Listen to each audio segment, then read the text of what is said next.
دا زموږ صوبایي صدر ایمل ولی خان صاحب په حکم باندې په ټوله پښتونخوا کې په هر ډسټرکټ کې ډسټرکټ هډ کوارټر کې دا احتجاج نن یو کیمپس لګېدلي دي او د مهنګایي خلاف احتجاج شروع دی.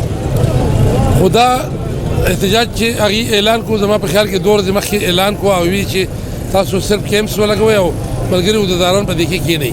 که موږ ته هغه حکم کړی وی چې یاره لویه جلسه وکړئ، لوی احتجاج وکړئ، لوی ریلي وکړئ، بیا به هم هغه شانتې وه.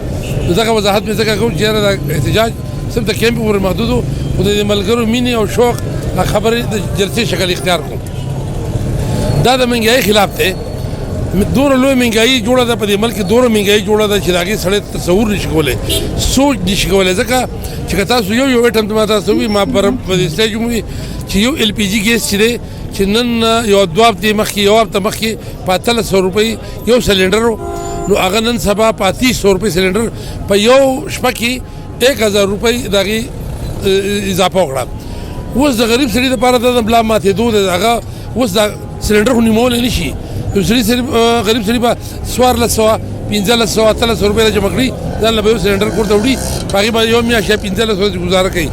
یو دم چې ورته د ګران کړو نو دی خو خپل بجټ یې فکس وي، نو دی چې هغه 1000 روپۍ په کوم ځای نه به ایډجسټ کوي. یو خبره.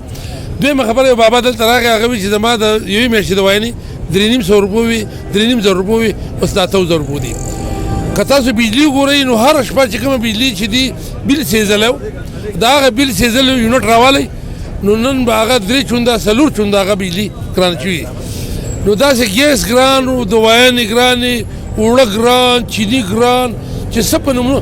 دې سړي چې په 126 ورځې کې کومه خبره کړې وه چې یاره دا شی په ګیس په ملک کې پیدا کېږي، دا ولې په 75 روپۍ دی 40 ته به راولو، یا بله خبره کړې دا ټولو خبرونه دی منکر شو. د دې قام سره دوکه کړې ده. او خصوصا د ورسي چې کوم په بهر ملکونو کې زموږ د غریبانو وروڼه دي مزدورۍ کوي، هغه خو تباه برباد کړل. او غریبانانو هغه بې خوندله په هغه وخت کې خپل ټکټ نور کړل، رالیدلی وټو مرګو.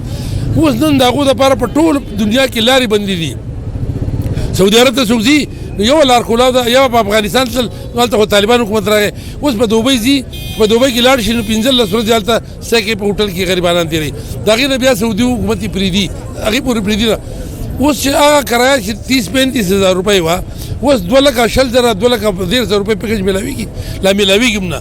نو هغه خلک غریبانان چې هغه مزدورۍ له ځي، په کال کې هغه 2,00,000 او 3,00,000 روپۍ خپل بچو له رزق رالیږي، نو چې هغه د یوې غاړې ټکټ 2,20,000 روپۍ پر ایگزامپل ورکړي، نو چې 2,20,000 روپۍ هغه ورکړي، نو هغه به هلته د هغه 600 ریاله یا 700 یا 800 ریاله تنخواه ده. نو یو کال به هغه د ټکټ دپاره مزدوري کوي، دلته به بچي څه خوري؟ نو دا ډېر لوی تباهي روانه ده. دا یو عذاب په دې قوم باندې الله تعالی نازل کړی دی. دا خلایي مخلوق ورسره ملګری و. نن دا قام راوتی دی، ټول قام نن په چا باندې دا خبره د خلاف بد نه لګي، ځکه چې دی د پښتنو خلاف دی، د دې قام خلاف دی، د دې خاورې خلاف دی. دی چې چا راوستی دی هغه به هم نن ستومانه دي. نو زه وایم چې یاره دا حکومت سره چې کوم خلک ناست دي، زموږ پښتانه وروڼه ناست دي، هغه دې هم سوچ وکړي چې یاره سبا به دې سړي د حکومت نه دې قام ته خپل ته به راځو. دا قام به موږ ته وایي چې وروره په 2018 کې دا ریټ و، اوس 2021 دی، اوس دا ریټ دی.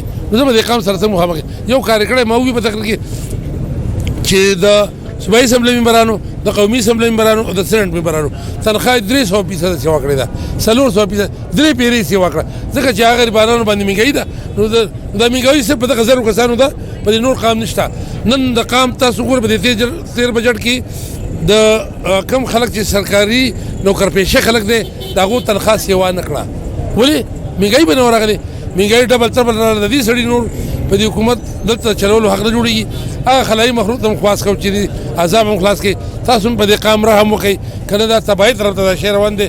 دا قام نن دې حد ته رسېدلی دی چې خلک به خودکشیانې شروع کړي.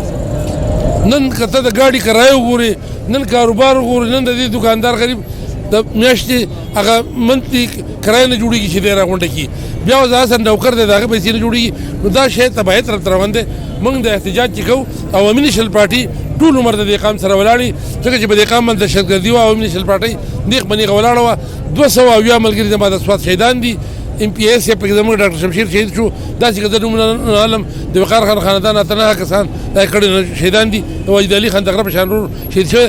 دا د قام د خاورې بل څه نه، خو په دې ملک کې بدامني وه. د بدنۍ خلاف عوامي نیشنل پارټي راووته خپل ځانونه ورکړل خپله وینې ورکړه قرباني ورکړه بیا موږ قرباني کوو لهذا زمونږ ستاسو په وساطت باندې د ټول قام ته اپیل کوو زما د اواز چې ستاسو په وساطت څوک اوري چې لکه وروره هر ځای کې خپل کور کې نه بهر احتجاج وکړي لار کې وکړي محله کې وکړي خو د دې عذاب نه په شریکه خلاص شو بیا ځان خپل سیاست کوئ چې چا کومه پارټي خوښوي د هغې سیاست کوي خو موږ د دې قام په دردمند یو د دې قام په غمخوار یو لهذا د دې قام سره به ولاړ یو د دې دپاره موږ نن راوتي یو سهار 8 بجې راته حکم شوی دی د ماښام د 6 بجو وربدل ته خیر ناست